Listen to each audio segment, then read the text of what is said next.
ఆగండి ఆగండి, స్క్రోల్ చేయమాకండి. మీకు ఒక ఇంపార్టెంట్ విషయం చెప్తాను, చూపిస్తాను.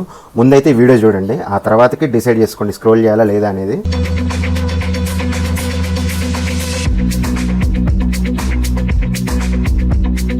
వీడియో చూశారు కదా, ఈ అమ్మాయి బ్యాక్ పాకెట్ లో ఉన్న ఫోన్ పేలింది. ఇది ఎక్కడ జరిగిందంటే బ్రెజిల్ లో జరిగింది. ఈ పేలిన ఫోన్ వచ్చేసి మోటరోలా. ఇది సరే ఏ కంపెనీ అయితే ఏంటి మనకేం సంబంధం లేదు, అన్నిటికీ ఒకటే జాగ్రత్తలు తీసుకోవాలి. First of all mobile phone కి ఓవర్ ఛార్జింగ్ చెయ్యొద్దు. 80% వచ్చాక తీసేసేయండి. లేదు 100% వచ్చిన దాకా మీకు కావాలి అంటే 100% పెట్టుకోండి. 100% ఎక్కిన తర్వాతకి ఎక్స్ట్రా ఛార్జింగ్ అవసరం లేదు. నైట్ అంతా ఛార్జింగ్ పెట్టి దాన్ని వదిలేయద్దు. మీరు అనుకుంటారు 100% వచ్చిన తర్వాత ఆటో కట్ ఆఫ్ అయ్యిందని చెప్పేసి అనుకుంటారు. యాజ్ ఎ టెక్నీషియన్ గా నేను చెప్తున్నాను, అది ఆటో కట్ ఆఫ్ అవ్వదు. బ్యాటరీ పరిస్థితి ఎట్లా ఉంటది అంటే 0 to 50, 0 to 80 వరకు ఫాస్ట్ గా ఛార్జింగ్ అవుతుంది, ఎక్కువ వోల్టేజ్ తీసుకుంటది. ఆఫ్టర్ 80 ఎట్లుంటది అంటే వోల్టేజ్ అనేది కొంచెం తగ్గించుకుంటూ స్లోగా బ్యాటరీ ఫుల్ అవుతుంది. బ్యాటరీ అనేది 0 to 50, 0 to 80 స్పీడ్ గా అవుతుంది. 80 to 100 కొంచెం స్లోగా అవుతుంది. ఈ 80 to 100 కావాలని కంపెనీ వాడు స్పీడ్ తగ్గిస్తాడు, బ్యాటరీ డ్యామేజ్ అయ్యే అవకాశం ఉంటది కాబట్టి. నెక్స్ట్ ఇంకోటి ఏంటంటే మీ బ్యాటరీ కండిషన్ అనేది ఐఫోన్స్ కి అయితే హెల్త్ ఉంటది. నెక్స్ట్ శాంసంగ్ వీటికైతే మీ బ్యాకప్ అనేది 2-3 years తర్వాత రాకపోతే బ్యాటరీ చేంజ్ చేసుకోండి.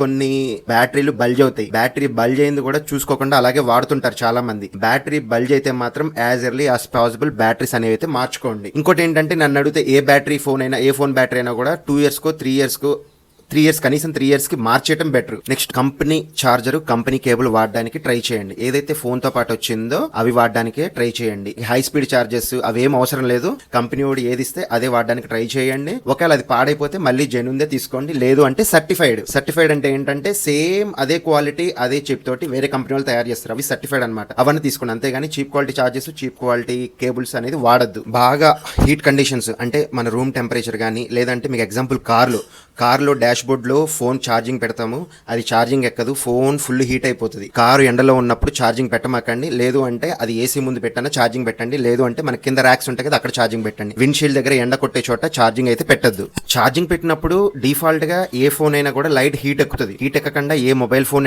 ఉండదు ఛార్జింగ్ పెట్టేటప్పుడు. ఓవర్ హీటింగ్ అవుతుందని అబ్జర్వ్ చేశారనుకోండి, ఓవర్ ఛార్జింగ్ పెట్టద్దు. ఇలాంటి జాగ్రత్తలు తీసుకుంటే మనకి ఫోను బ్యాటరీ ఎక్స్ప్లోడ్ అయ్యే అవకాశాలు చాలా తక్కువ ఉంటాయి. అప్పటికి రేరే, మనం జాగ్రత్తలు తీసుకుంటే అది జరగకుండా ఆపచ్చు అనమాట.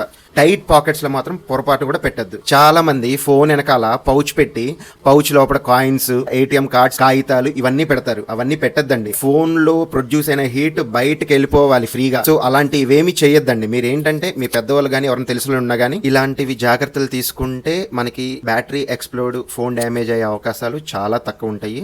వీడియో అర్థమైంది అనుకుంటున్నాను. నచ్చితే కనుక లైక్ చేయండి, సపోర్ట్ చేయండి. Thank you.